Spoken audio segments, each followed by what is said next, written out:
Who doesn't love an ooey gooey sticky bun? And they don't get any easier than this. Now I will say, in order to be called a sticky bun, most of the time they're supposed to have nuts, but I'm leaving the nuts out this time. But of course you can add nuts. My favorite is pecans.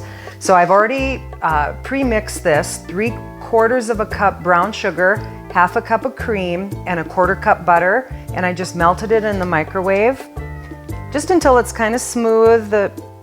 Everything's blended and the sugar is melted. And then I'm pouring it into a 9x9 cake pan, and I put some foil in here just to make it easy for cleanup. And then I've taken a package of like the Hawaiian sweet rolls, King's Hawaiian buns, and I've cut them in half. And I'm gonna pop these in the pan upside down like that. And now I'm just gonna spread some softened butter, because we don't have enough butter, right? Gotta have more butter.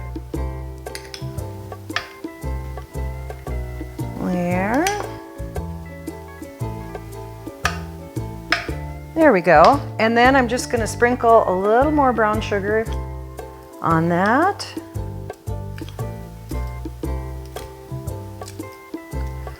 And then some cinnamon. Here we go.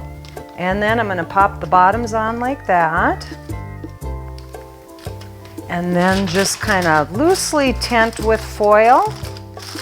And I'm going to put them on the middle rack in a 350-degree oven. I bake these for 20 minutes, and then when you pull them out of the oven, flip them over into another pan, and then you can kind of separate them out, and then that way the caramel can distribute evenly throughout the buns. And let them cool a little bit before you eat them. Yeah, right. Enjoy them hot. They're delicious.